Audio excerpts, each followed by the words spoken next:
actually have a plan in place right now, it can really feel like, oh my gosh, why am I in business? I don't even understand some of this stuff. I've never heard of some of this stuff before. Or maybe you've heard about it, but you kind of buried your head in the sand, getting your work done every day and just kind of living on a prayer type of thing. So don't really get too caught up in knowing all this stuff. It's something that you're going to develop over time. And the truth is that even folks who go through MBA programs or people like me who go through law school and study business law, I didn't know all of this stuff when I came out of law school. I didn't know all this stuff in year 1, year 2, year 3, year 5. I still have to learn and get my own coaching and my own mentorship for my business. So I'm not coming from a position of superiority. I'm really coming from a position of partnership, because I believe that the more we share information with each other, the better off we're all going to be, and the better off ultimately that our entire world will be. So in going through your business plan, you want to think about, what do you want for your business, right? And this is usually related to more time, more money, better reputation, okay? And if you get those things, if you actually achieve that goal, typically it's going to lead to you having more time, money, or a better reputation within your personal life with those that you're closest with, including your family, your friends, maybe your church members or other community folks that you associate with. So just think about, what do you want, not what's expected of you, because at the end of the day, you started your business for a reason, and it should be serving your goals, okay? And then think through what's getting in the way of that, what's gotten in the way of that before, what might get in the way of that this year. And again, this is related to time, money, and reputation. It's usually going to be associated with some of those things.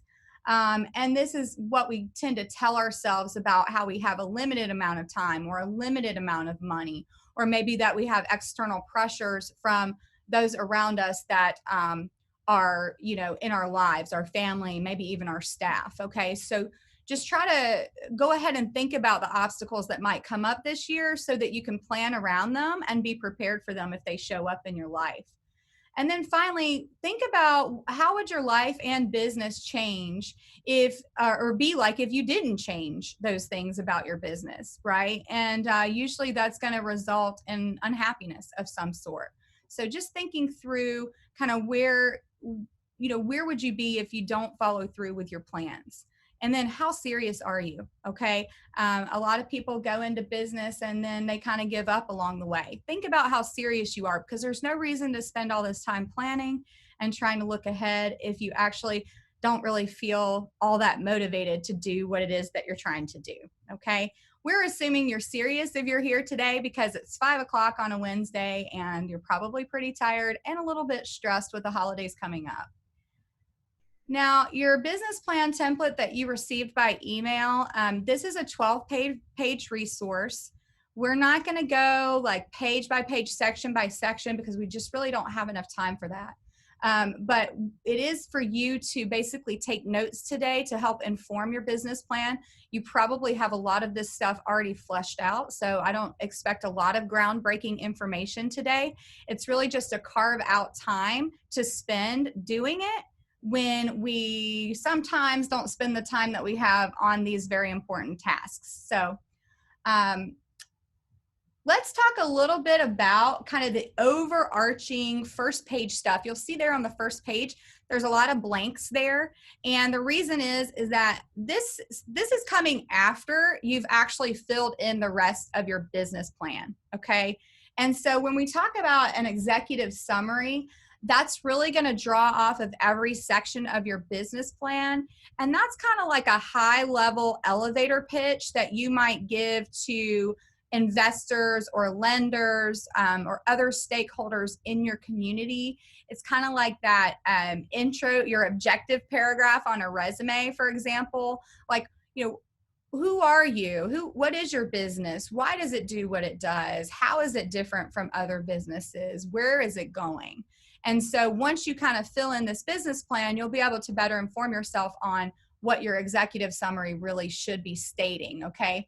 It's going to basically give a 10,000 foot view of your business to outsiders who don't know what you do, okay?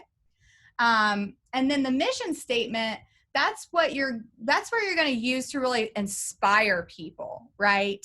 And we've heard a lot of mission statements in the marketplace that are very inspiring. You know, Apple, Coca-Cola, all the big guys, they kind of have these grandiose vision statements or mission statements, and they really make you feel good about doing business with them or buying their products or services, right? So this should communicate how you do what you do and why you do what you do in a unique way. And it should be very specific to your community and the types of customers or clients that you're trying to serve. I would encourage you to go look at some mission statements for companies like REI, right? The hiking apparel company. They target really the types of people that like to hike, right? That are in nature. And so their mission statement really speaks to that audience. This is really part of a marketing component of your business plan, right? And how you're going to effectively show your vision to the marketplace. And then the second part, the first part will basically be the what you do and why you do it and who you do it for, or I'm sorry, what you do and who you do it for. And then kind of the second part of your statement really wants to get into why. Why do you do what you do? And that's really what your mission is all about. So core values, those are going to basically tell you a little bit about the tenets and beliefs that you want the people within your organization to follow. These are tenets that are really tied directly to the actual culture in your company that already exists if you've been in business, or that you want to create if you're just starting out. So core values, a lot of times folks will kind of pull some core values from Google. And that's okay. There's nothing wrong with that. I just think that you really want to try to think through, what do you value personally, and how can that translate into a business proposition for the community? If you already have them because you're in business, I would encourage you to just kind of go back and take a look at them and see if maybe there's something you might want to change. And you know, when you're thinking about why is it important to develop these statements for your business, really the importance comes from conveying to your group, your stakeholders, your employees, your family, the people that are invested in your company, really just conveying to them the passion that you have for what you do. Because people are attracted to passion. They really like to work with people that do what they do for a profound reason. So we're going to take a quick poll here just to kind of check in with you and, you know, kind of get your gears flowing here. What is the most important thing that you can achieve for your business? And you can get more free time. If you've been in business for a while, you might want some more free time, more money. You know, maybe you're ready to kind of up level your life and make more money. If you're just starting out, you might just want to launch it, right? You're just ready to get it off the ground. Some of you are like, hey, I just need to make sure I have a plan in place so that I can actually exit my business and have somebody buy my business from me, right? So maybe you need to establish an exit strategy. And then others of you, maybe you're not so much interested in the money component, but you just want to be able to serve more people, or maybe even just different people. You may be trying to look to change your client base or your customer base. So looks like we've got a few of you guys have chimed in. We've got a couple of folks launching your business. You're doing, man, this is so good that you're doing this to launch your business. Establish an exit strategy. Good for you. Great. That is fantastic. Making more money. I hear ya. We're all here for one reason, right? Take care of our families. Getting more clients, excellent, excellent. Communicating to your existing client base and future client base your plan, not showing them your document, but just being confident in what you're talking about your business, it will help you get more clients, I assure you. All right, I don't see anybody saying more free time. So looks like you're managing your time very well, and that's great. So good for you. I'm going to go ahead and close this one out, but it looks like most people here are actually ready to launch. And that makes sense because if you have an existing business plan, you may or may not really need much of a workshop. Although I do encourage existing business owners to get a fresh start every year and try to figure out how they might be holding themselves back. So great. We're going to go ahead and close that out here and move on to talking a little bit about your business objectives. So just real quick, because I want to get into the actual nuts and bolts here. Your objectives really should be related to products and services. If you haven't started, you're going to think about what product or service might you actually offer to the marketplace. You may want to put new products out there, or you may actually want to remove certain services or products from your actual sales list, right? So that's something that can be an objective for you. You can be looking for different types of customers. Maybe you are trying to identify your ideal customer. That's always a good thing to do because it informs your marketing and your sales strategies. Or if you want to think more about in terms of hitting a specific revenue target by a certain date, for example. So maybe you want to get to a certain level by 90 days. Maybe you want to take a vacation this year. Maybe you haven't been able to take a vacation. That could be a very legitimate business objective, because if you're not rested and ready to perform for your team and your customers, then you probably aren't going to be as effective as you otherwise could.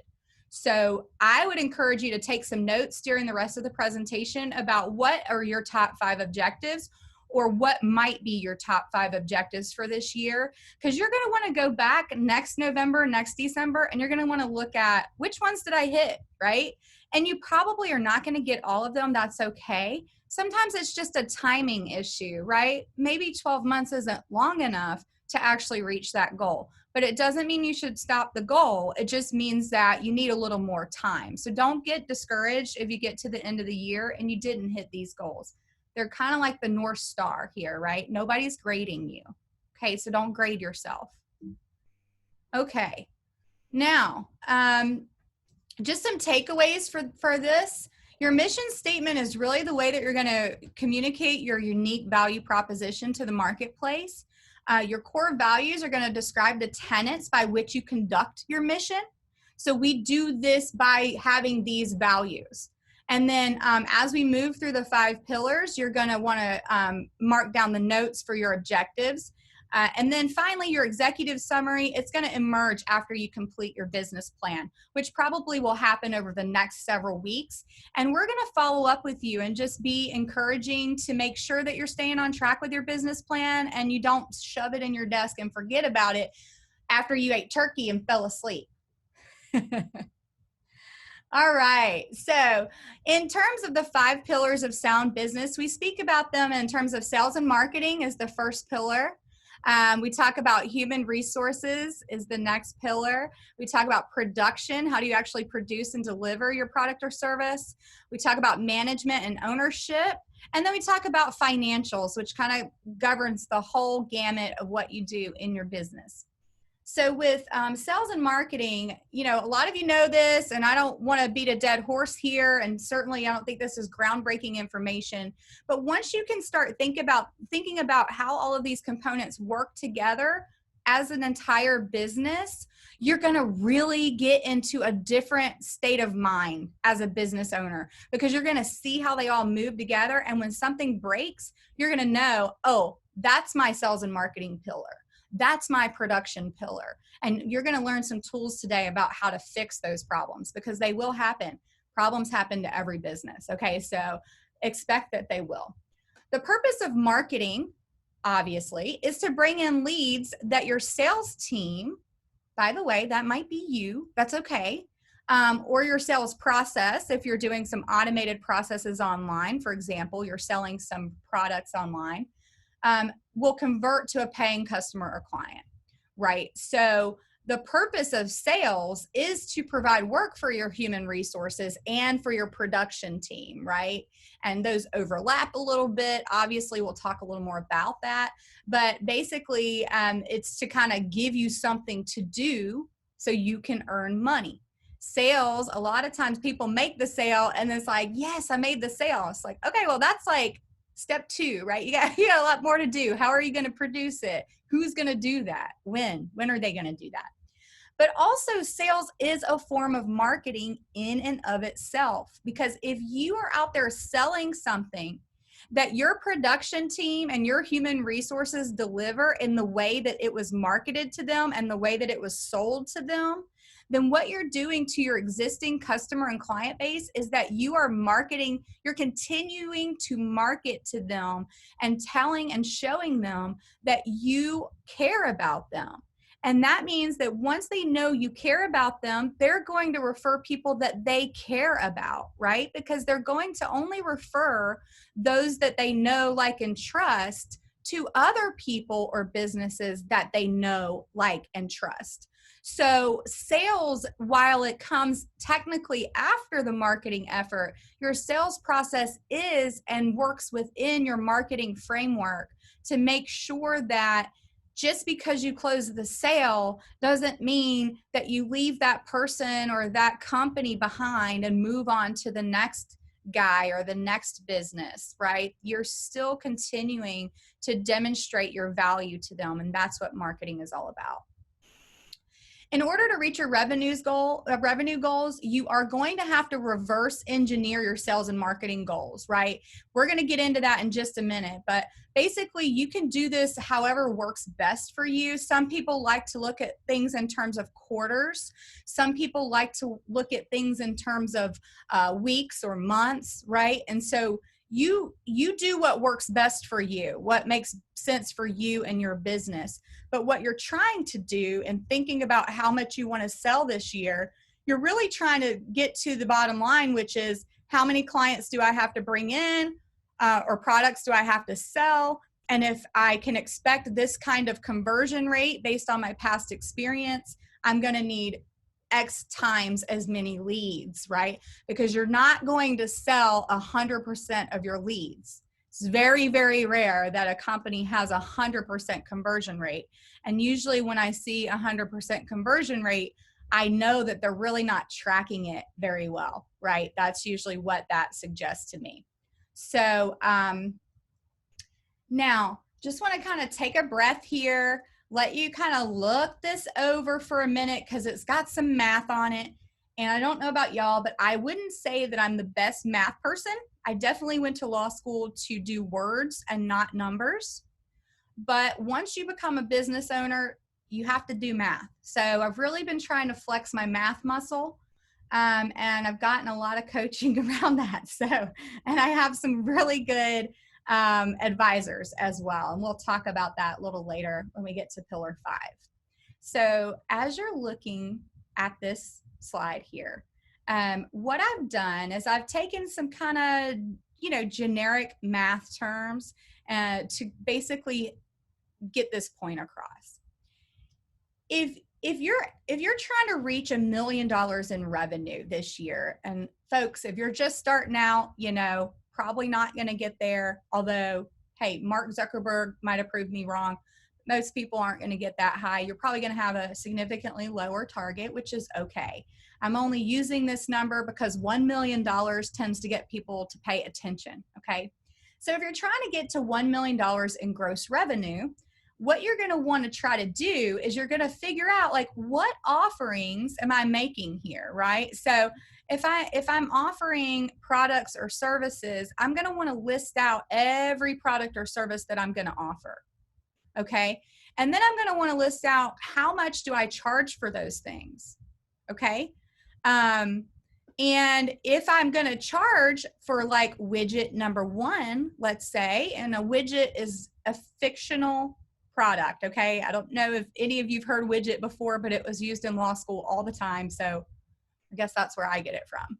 But let's say your first product here costs $500 in the market. you're trying to get to $1 million.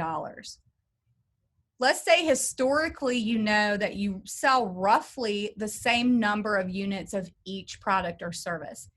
That's typically not going to be true. I'm only doing this for easy math, okay? If you're just starting out, it's good to probably estimate that you would do about an equal amount, because in the beginning, you're really just guesstimating a lot of this stuff. If you've gotten a market study, great.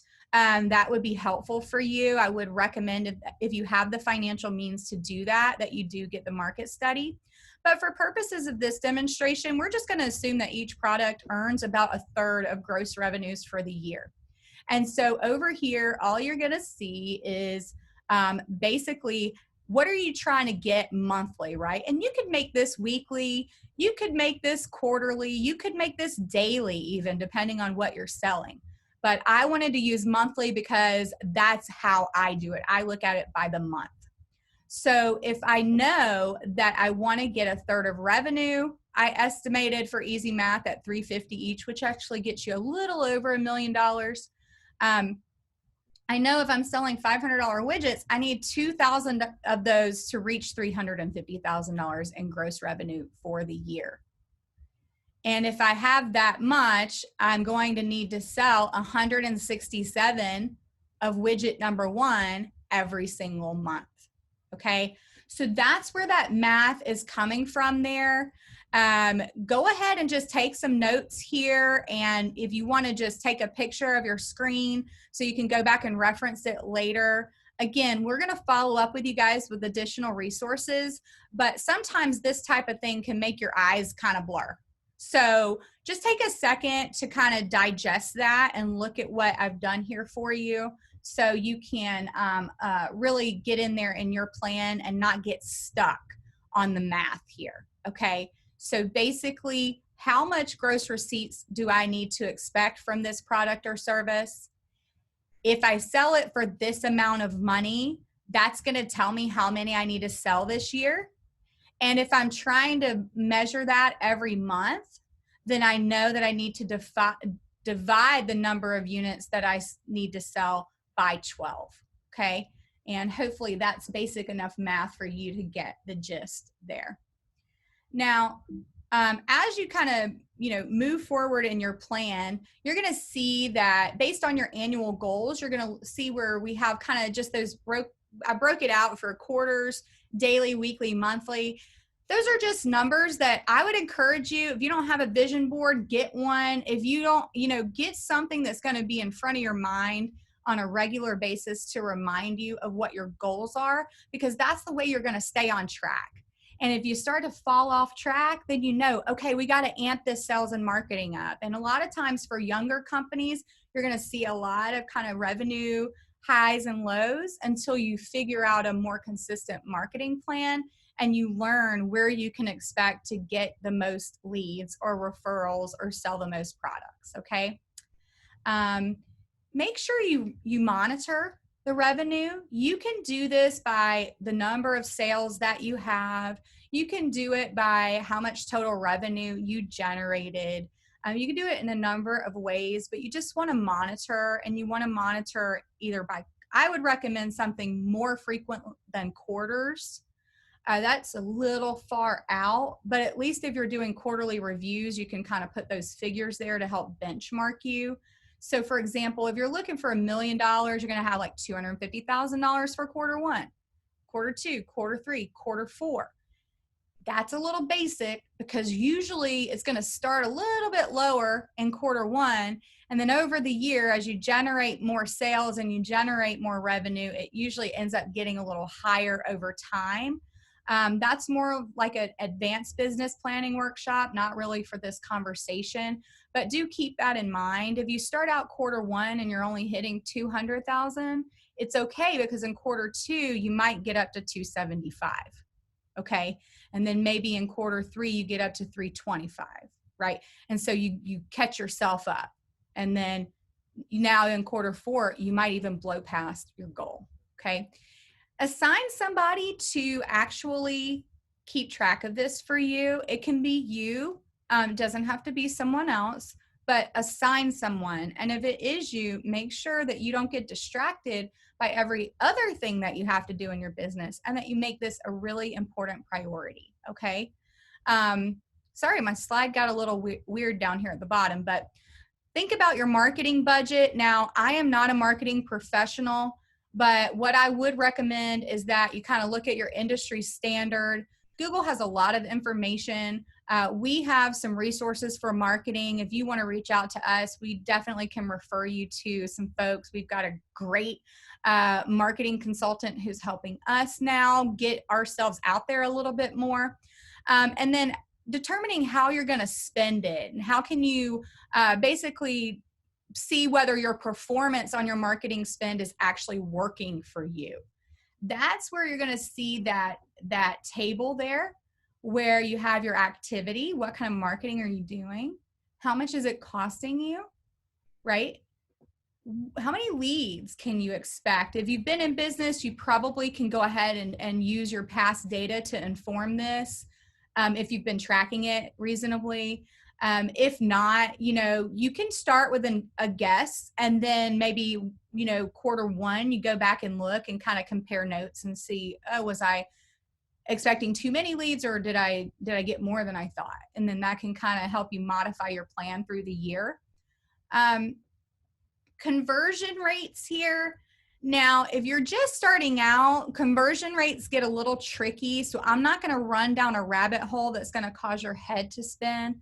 But the idea here is that, like I said before, you might get 100 leads into your business, but maybe only 70 of those convert to an actual paying customer or client. That would be a 70% conversion rate. If only 20% converted, or 20 converted, that would be a 20% conversion rate. So usually you're going to want to have a little bit of historical data on this.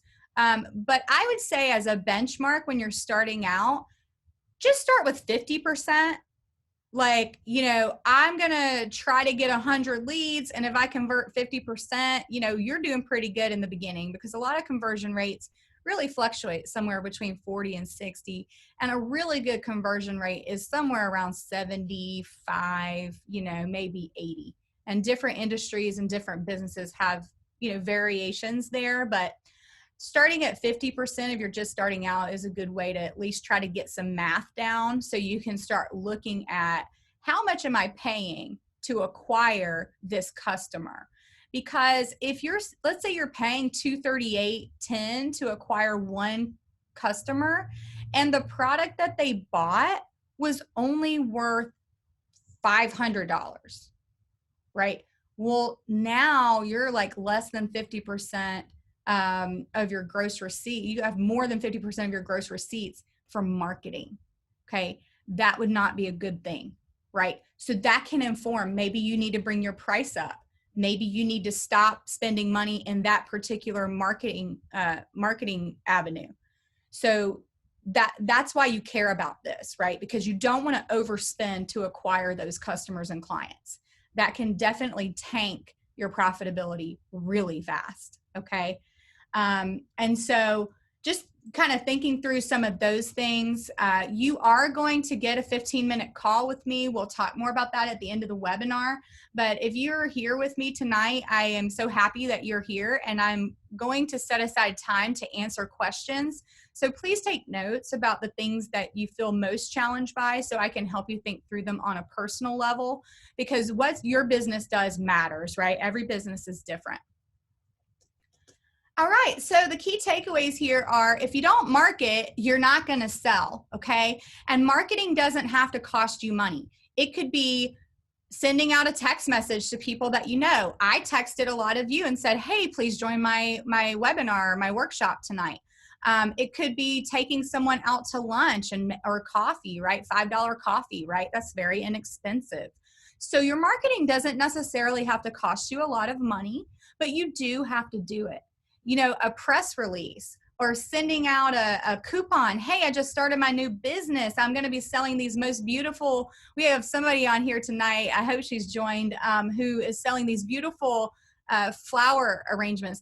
They're not real flowers. They're like kind of they're very beautiful. I don't want to say fake, that makes them sound not beautiful, but they're very beautiful flower arrangements, right? So maybe you send out a holiday coupon. Hey, just letting you know that I started my business and you'll get, 5% off. And yeah, there you are. Hey, Jan.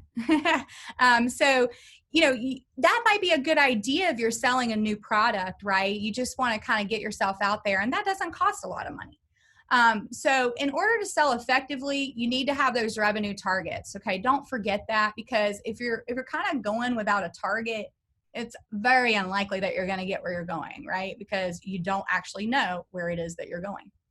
And then finally, sales and marketing informs your human resource needs. It informs your production cycle, and it informs the management requirements that you have for your business, as well as your financials. So don't underestimate the importance of your sales and marketing pillar. It's extremely important. Some people say it's the most important. I don't subscribe to that. I think they're all extremely important, but it is a very key component, because if you're not selling, then you're not going to have anything to produce, right? So obviously that probably makes sense to most of you. Now we're going to do another poll real quick. If you could hire one person in 2021, who would it be? What kind of role would you like to add to your company? Would it be somebody to help you with operations, a COO or a director of operations if you're an existing business now? Would it be a receptionist or even a virtual assistant? If you're just starting out, I would recommend you highly consider hiring a virtual assistant to help you. They're very low cost. You can get folks on Upwork, and they cost very minimal amount of money, but they'll take the stress of receiving the sales, receiving the leads, and kind of scheduling and all that kind of thing. So marketing or sales assistant, if you've been in business for a little while, but maybe you're a solopreneur or it's just you and a helper, definitely think about getting somebody on your team that can help you with sales, right? Because it's hard to be the person that's selling everything and producing everything. It kind of creates sometimes a conflict of interest, because if you've made a lot of sales and you're over here producing everything and you're kind of getting burned out on actually doing the work, when you go to your sales conversation, that prospective customer or client is going to know it, because you're going to come off very burned out. You're not going to be excited about the sale. So try to separate sales from production as much as you can. Okay. Compliance officer. I am a compliance officer, so I love that answer. But that's definitely for folks who are larger companies and they're getting to a place where they have so many moving parts and so many regulations or potential regulations or different laws that are kind of impacting their business. That's a great person to add at that stage before you bring a compliance officer or a general counsel in-house to your company. Bookkeeper, CPA, yes, please. I know sometimes we got to do our financials on our own in the beginning. As soon as you have a little bit of extra cash, please hire your financial experts, because they're so important. We'll talk about that here in a couple of minutes, but great answers, guys. Thanks for participating here. It looks like we've got not by much, but we've got most people are looking more towards receptionists. I think those are the 3 startups that we have. And then followed by sales and bookkeeping are on our follow-up, our number 2. They're kind of tied there. So great. Thank you so much for your input. I'm excited to see you thinking critically about this stuff. So when you're looking at human resources, right, sometimes, like if you're starting out, it's just going to be maybe you, maybe a helper, right? If you're an established company, you might need a much longer list than what I've provided in your business plan. Please add additional pages. If you want us to send it to you in Word format, just let us know. You can email info@hudsonlegalllc.com. We'll be happy to send it over to you in Word format so you can kind of add some more spaces, or even logo, put your own logo on there, right? You don't have to have my logo on there. But really you want to identify how many full-time people, how many part-time people, and how many contract people do you have. And this is This is a legal issue, folks. So as a lawyer, I care very, very much about this particular issue because I see this all the time. Businesses are categorizing folks as independent contractors. They're 1099ing absolutely everyone that they possibly can so they don't have to pay employment taxes, FICA, all that stuff. Please, there are very specific requirements for what an independent contractor is. And it's not just that you sent them a 1099. It's not just that you got them to sign an independent contractor agreement. There's a lot more analysis, okay? It goes to control, it goes to skill level, it goes to where are they, what are they doing? Do they have to be at your place of business? Can they work from anywhere? Do they choose their hours or do you choose their hours, right? And in terms of hours, meaning if I say I need 10 hours from you, independent contractor, if I tell you I need 2 on Monday, 3 on Wednesday, 4 on Thursday, 1 on Friday, I think that's good math. I am directing you to when you have to work. Now, holistically, a totality of the circumstances may not lead a regulator or the IRS or the Department of Labor to find that to be an actual employee-employer relationship. But if you have that combined with some other things, you could end up paying a lot of penalties to the government for failing to properly categorize your people. So this specifically will help if you do get ready to hire a compliance officer or hire an HR director or a general counsel to help you with your HR needs. This will really help them be able to go in and do a risk assessment for you as part of their compliance audit to make sure that you have properly categorized people, okay? Let me get off my soapbox because I'm going to take too much time on that, but it is so important, so please keep it in mind. Now, as you are looking toward the rest of the year and you're working out your business plan, you're so pumped for all the things that you're going to do, think about who you need to hire this year, okay? And a lot of you who are more advanced in your business, you understand when you get to a capacity and you've got to bring somebody else on to help you. If you're early in your business or you're new to your business, the idea of hiring someone and sharing that little pot of money that you've built up is extremely scary. I know, I went through it personally myself, but please listen when I tell you, hiring people to help you will help you make more money. It will leverage time. Instead of you, who has a limited amount of time every day doing everything, now you'll have two people's time in one day. You can do twice as much, right? So think about it in terms of how it's going to allow you to leverage more time and actually create more revenue in your business, and not so much about the financial investment. Typically, what you're going to want to think about is that it's going to take usually 30 to 45 days, sometimes longer, sometimes shorter, depending on the role, for that person to actually become profitable. So when you're thinking about adding on an employee, or a contractor, don't think about the whole year. You do not need a whole year of salary in your bank account to pay that person. You only need a month or two, okay? Sometimes you only need one pay cycle. Depends on your business, okay? You probably want to get some outside guidance on that if you are not an established business. But if you are an established business owner, you know what I'm talking about. It doesn't take that long to get somebody to be profitable, to be able to make up for that initial investment, which frankly, it does come out of your pocket or it does come out of your credit line, right? And that's why it's very important that you hire, you want to recruit, hire, and train the right people. I have had my own share of employee issues. Great people, not a great fit for my business. And that's okay. It's not personal. So don't be afraid that you might have to let someone go. That's part of running a business, okay? Now, thinking about your location, right? Like, are you going to change something? Maybe you went remote this year, right? So if you went remote this year, hey, maybe you don't have a physical location. Maybe you're a home-based business. That's okay.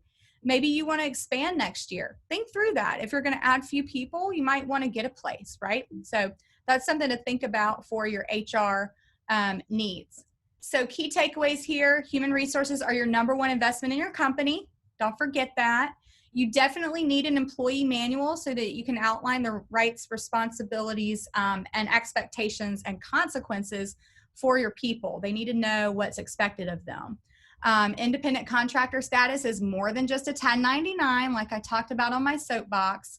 And you will know who you're going to need to add once you set your sales and marketing goals, as long as you understand your production cycle, okay? And so that's where we're going to be going next. You got your sales and marketing goals, you got your people. Now let's talk about how do you produce and deliver what it is that you sell. You need to identify when you're going to be open. If you're an online business, you're 24/7, right? But maybe you only have certain hours that people can receive customer service assistance. Talk about your onboarding process. Outline it. What activity happens? Who does it? What's the timeline, right? When do they do it? And who do they hand it off to, right? How does it get recorded so that you always know where you are in your production cycle for any particular product or service? This is just an example from what we do, right? We schedule a strategy session once someone hires us. That's done by the intake coordinator or the client relations specialist. And then after they sign their contract, it gets handed off to the attorney, and it's scheduled by that intake coordinator, and now it's in the attorney's hands to prepare for that strategy session, okay? And so after that, then the attorney is going to hand it back over to whoever comes next in the line. And so, so on and so forth, right? Try to get as nitty gritty here as you can without being too detailed. You kind of want to have a bird's eye view, but you do want to think through who's going to do what.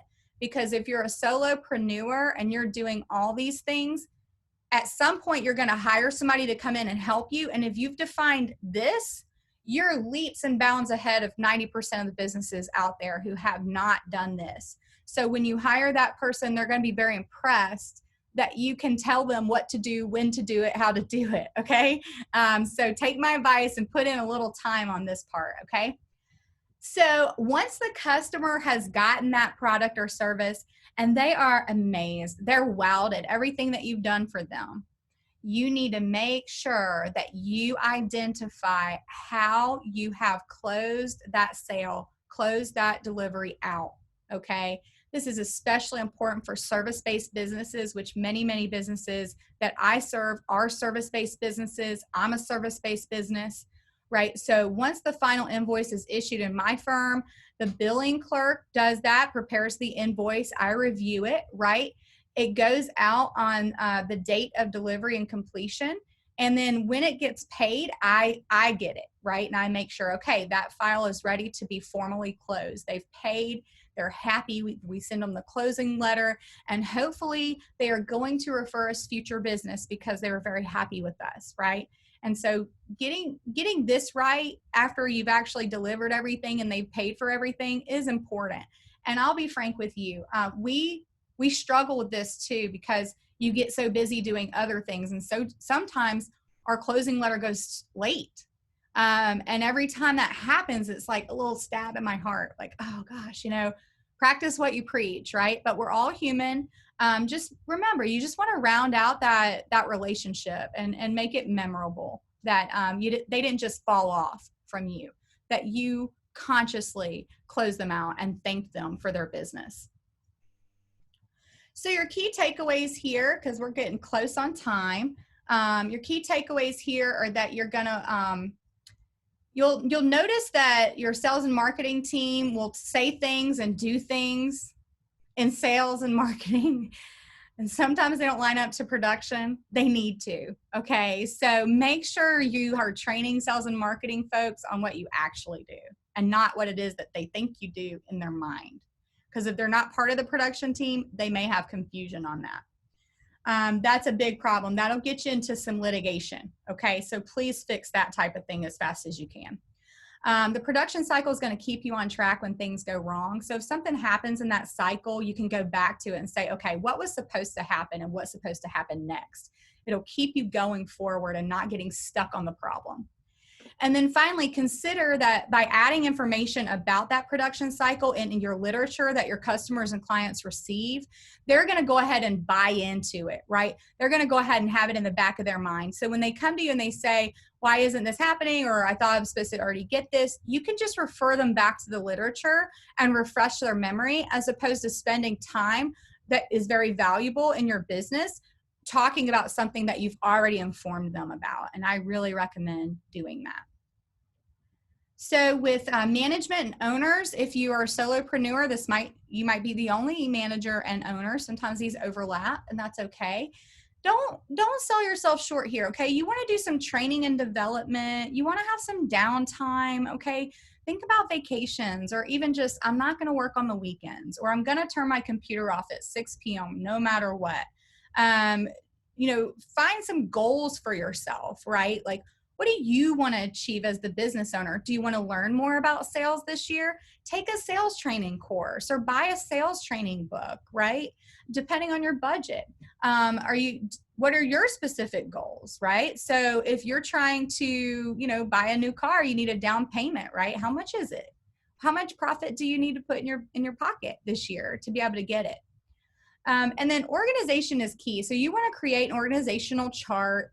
The organizational chart is going to tell you who does what, who's who in your company. And this will kind of change over time. But essentially, you just want to make sure that once you start adding people, they kind of know where they are in the proverbial pecking order and who it is that they need to report to, okay? Because once you start rocking out, or if you're already rocking out, this is true. Hey, I need this issue. And it's like, well, that's not the person, or I'm not the person. But if they don't have an organizational chart, then they don't know that, okay? So just keep that in mind of letting them know who their supervisors are, who their managers are.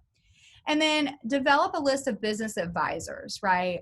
You may not be ready for a COO, but you might want to get an HR director, okay? And that'll be different for different companies. General counsel, of course, I recommend that, but seriously, all things considered, you want to know what regulations and laws apply to your business so you don't step out of bounds, okay? Litigation is expensive. I've got clients that are going through litigation, and it's always sad because it's expensive and it takes a lot of time, and I can't always guarantee the result that they're trying to get. So, by having that advanced counsel, you can prevent some of those problems, and hopefully most, if not all of them. A mentor or coach, I told you before, I have one. I highly recommend that. If you're smaller, your management and ownership is often one and the same. Just document your goals so that you can grow as a leader. So when you add people on, you know how to help them cultivate their leadership skills as well. And then for larger companies, when your management gets really mired down in those day-to-day operations and the HR problems and things like that, they can lose sight of their need to grow in leadership. And you don't want that to happen, because a bad manager will sour a lot of great key employees. And you never want that to happen, because you have kind of this ceiling between the employees and you. And so if the bad apple is at the management level, because they're just not growing, that can have catastrophic effects on your business. I'm talking a mile a minute, guys. I'm so sorry. I was very ambitious to cram all this in, but hopefully you're able to take notes and take advantage of our call too, okay? Now, financials, I'm going to be honest with you, my CPA puts these things together and walks me through this, because I told you before, I'm not a numbers person. But I have taken it upon myself to learn about these reports and what they are telling me in my business.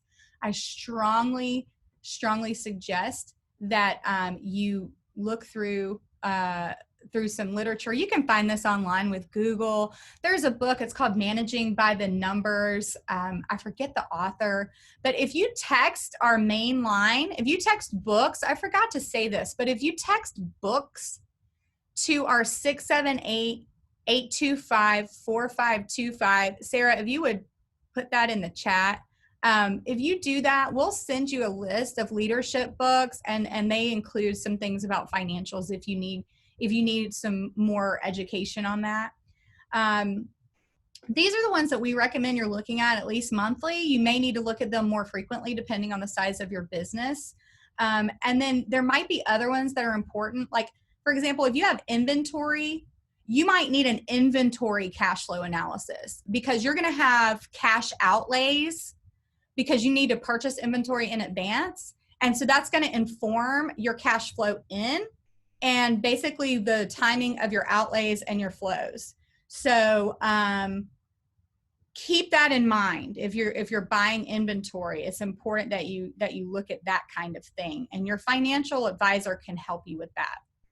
And then looking at 2021, are you expecting budget increases? And you may expect some decreases. For example, if you got rid of your brick and mortar shop because of coronavirus and you don't intend to bring it back, you're probably going to have basically a windfall in your budget of money that can go to profit, or it can go to reinvest in other services for your folks. I would recommend a lot of training if they're working remotely. You want to keep as much of a cohesion with your team as you possibly can, even if they're not physically in the same location.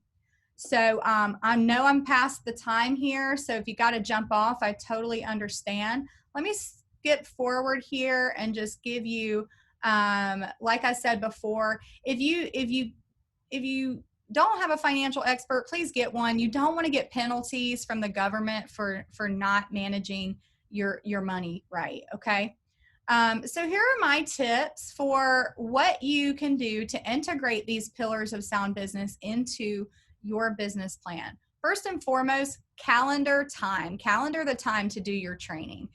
Calendar time to look over your financial reports. Calendar time where you're going to forecast, right, and look forward to your production cycle, for example. What kind of work in progress do you have? Is it time to hire somebody? Enlist your team. If you're lucky enough to have an A team, then have them help you, right? The business plan should be part of everybody's goals for the year, and ask for their help and input. Get help outside of your organization. If you don't have the advisors that you know you need, just have a conversation with them. A lot of time I hear people, oh, I can't afford a CPA. I can't afford a lawyer. I can't afford these things. You don't know that until you actually know how much it will cost. There's a lot of propaganda out there about this type of thing. So don't allow other people's opinions to sway you. Reach out to the people that you need to talk to and figure out if that's within your means or not. And if it's not, put it in your budget and plan for it, right? That's why you're doing all of this planning anyway. You want to make sure you have the right people to help you get where you're trying to go. And finally, never give up. Never, ever, ever give up on your dreams, okay? It gets challenging. This has been a challenging year. I know that's true. So just don't give up on yourself. Make sure that you are staying motivated. Get around like-minded people. Hey, reach out to us. We're on social media. Follow us. You're going to get motivational quotes and just things that are really going to hopefully help keep your mindset in the right place throughout 2021 and beyond.